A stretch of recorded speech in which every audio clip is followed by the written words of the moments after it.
El ser humano es maravilloso hasta que deja de serlo.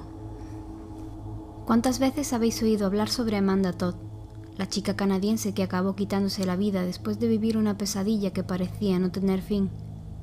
O quizá conocéis la historia de Brandy Bella, la adolescente americana que se disparó en el pecho frente a su familia mientras ésta le rogaba que no lo hiciera porque ya no podía soportarlo más.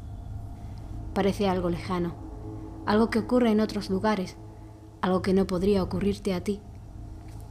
No te engañes, no importa de dónde seas o cuán civilizada creas tu cultura, la realidad pesa más que todas las veces que quieras girar la cara ante la evidencia. Solo afrontar la verdad puede acabar con esta lacra que nos afecta a todos. Es por eso que hoy os traigo 7 casos de personas que fueron empujadas al suicidio en España. Número 7. Joaquín. Quizá el caso más famoso en este país, no por ser el primero ni mucho menos, sino por ser pionero. Joaquín tenía 14 años cuando una mañana de septiembre de 2004, mientras su familia aún dormía, cogió su bicicleta y se dirigió a la muralla de Hondarribia, desde la que se arrojó para acabar con su vida. Sus padres ya sospechaban de que algo iba mal. Solo 5 días antes habían recibido una llamada de teléfono desde el centro donde estudiaba.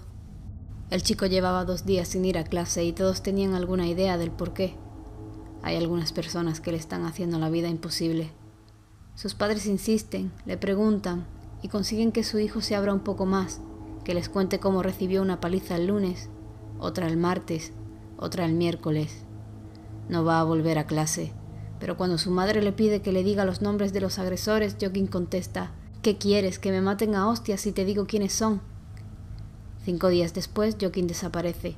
Sus padres dan parte a las autoridades y al instituto, que decide adelantar una reunión prevista con los padres de Joaquín y de los presuntos agresores. Descubren entonces que todo el mundo sabía por el calvario que pasaba su hijo, pero que nadie había hecho nada. Esa misma tarde, un vecino que pasea con su perro junto a la muralla descubre el cuerpo del chico. El lugar donde se encontró se llenó de velas, flores y frases bonitas, lamentos y pesares de personas que en vida no hicieron nada para ayudarlo.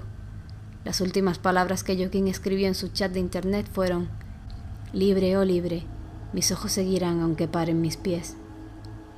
Número 6. Lucía. Nunca algo tan simple como una cama litera pudo provocar tanto horror como a los padres de Lucía. Claro que pocas personas tienen que vivir la pesadilla de encontrar a una hija ahorcada colgando de las barras de la cama. Tenía solo 13 años y ya había cambiado de colegio debido al acoso. Gorda, fea, das asco, eran las palabras que tenía que escuchar Lucía a diario, aderezado con agresiones físicas en el autobús que la llevaba a clase. Aunque sus padres consiguieron sacarla de aquel centro y se identificó a los culpables, estos solo fueron expulsados unos días por ser menores de edad. Ese verano saltaron todas las alarmas. Lucía intentó suicidarse tomándose una sobredosis de pastillas. Pasó 5 días en el hospital donde los médicos lograron salvarla. Por desgracia, eso no fue suficiente. Aunque en su nuevo instituto había podido hacer amigas y había empezado a ir a terapia, los estragos del acoso ya eran demasiado hondos. Fue una tarde de diciembre cuando su madre descubrió que todo había terminado. Número 5. Aránzazu. Estoy cansada de vivir. Es lo que le escribió Aránzazu, o Arantxa como la llamaban sus amigas, en un mensaje a estas antes de lanzarse desde un 6º piso y acabar con su agonía. Esa mañana no iría a clase, y ya nunca más. Sus padres ya habían puesto una denuncia en comisaría después de que las tutoras de la chica los informara sobre el posible caso de acoso por parte de un compañero. Este la amenazaba, la insultaba, la agredía y le exigía dinero. Ella se puso a trabajar cuidando a personas mayores para poder conseguirlo. Tenía 16 años, pero una discapacidad motora e intelectual la hacía comportarse como alguien de solo 10. Era reservada, tímida, callada y apenas tenía unos cuantos amigos. Su acosador tenía 17 años y él mismo había sido víctima de la violencia años atrás en el colegio, pero eso no impidió que se convirtiera en un verdugo. Número 4. Carla. Fue el 11 de abril de 2013 cuando Carla se levantó por la mañana, salió de casa como todos los días, pero esta vez echó a andar en dirección contraria al colegio, caminó por la playa de San Lorenzo y subió a un acantilado. Su cuerpo sin vida fue encontrado en el mar esa misma tarde. Siempre había sido una niña vivaz, alegre, cariñosa, hasta que dejó de serlo. Insultos en clase, vejaciones, que dejaron sus primeros síntomas como marcas en las muñecas de Carla, cortes que se hacía con la cuchilla de un sacapuntas y que luego ocultaba con sus pulseras, acoso en las redes sociales, persecuciones en el colegio hasta encerrarla en el baño, y Carla empezaba a suspender asignaturas cuando antes siempre tuvo notas excelentes. Un día antes de la desgracia, Carla le habla a una amiga y se despide de ella dándole la contraseña de su BlackBerry donde ha dejado unas notas para su madre. La desgracia ocurre, pero la justicia no acude. No se trata el caso como acoso escolar, no se investigan las redes sociales, ni siquiera se echa un vistazo a esa BlackBerry. La única prueba manuscrita de su calvario es una hoja de cuaderno que una amiga rompe para preguntarle en medio de clase: ¿qué te pasa? A lo que Carla contesta: me están amenazando. Debajo, en mayúscula y con bolígrafo rojo, la letra de un profesor advierte a la madre: mira lo que se dedica tu hija en clase. Número 3. El profesor Antonio Calvo. A veces parece que el acoso es cosa de niños, un método cobarde de minar la existencia de alguien con ese grado de inocencia y de no ser consciente del todo del sufrimiento que infringen, o al menos eso nos gusta decirnos para poder dormir con tranquilidad por las noches después de darle la espalda a la realidad. En el fondo sabemos la verdad, pero no está mal que la recordemos de vez en cuando. Antonio Calvo no era ningún niño, tenía 46 años y era profesor en la prestigiosa Universidad de Princeton en Estados Unidos. Era un hecho que los alumnos más jóvenes lo adoraban, no era un profesor común y muchos lo comparaban con el profesor Keating del Club de los Poetas Muertos.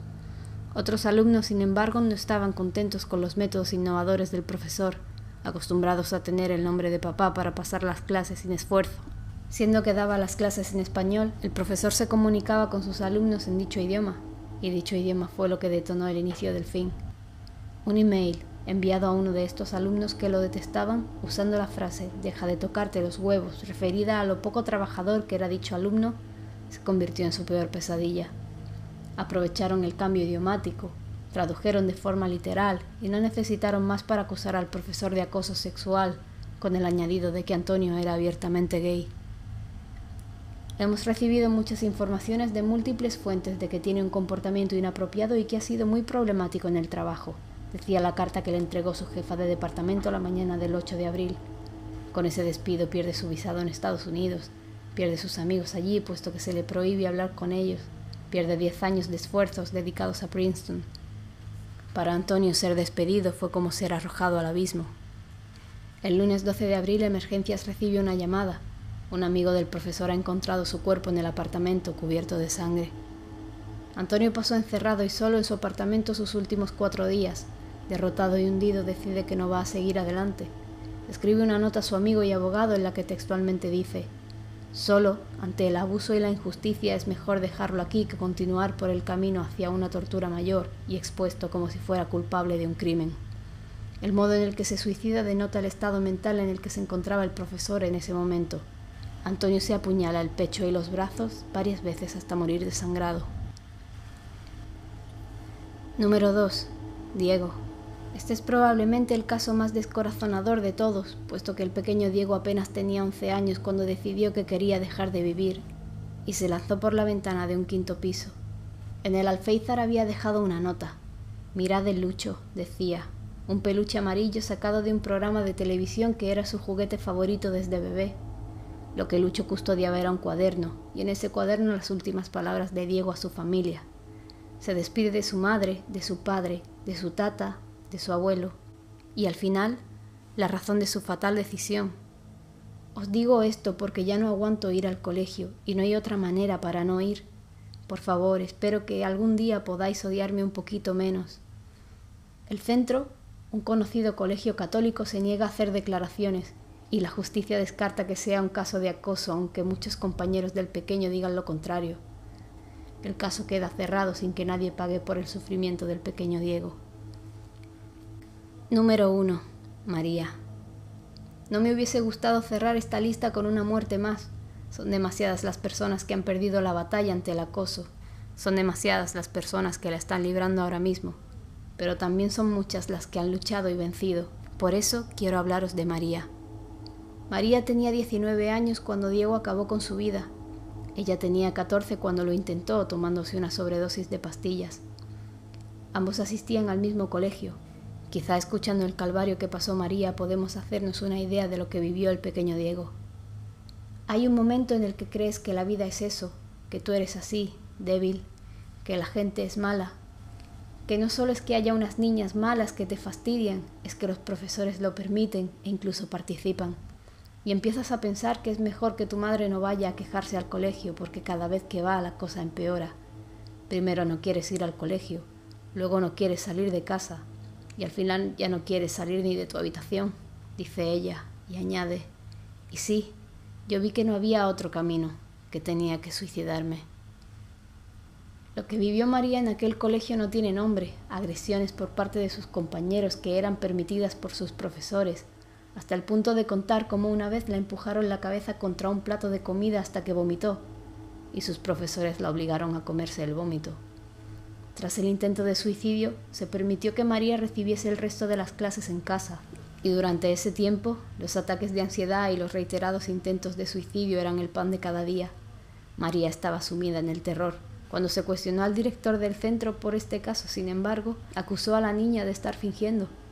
El camino de María no fue fácil, se le presentaron muchos obstáculos, pero al final consiguió superarlos todos. Hoy María vive su vida sabiendo que su pasado es solo eso, pasado. Si te ha gustado este vídeo puedes suscribirte, dejarme un comentario o compartirlo. Me harías muy feliz. Y recuerda, el ser humano es maravilloso.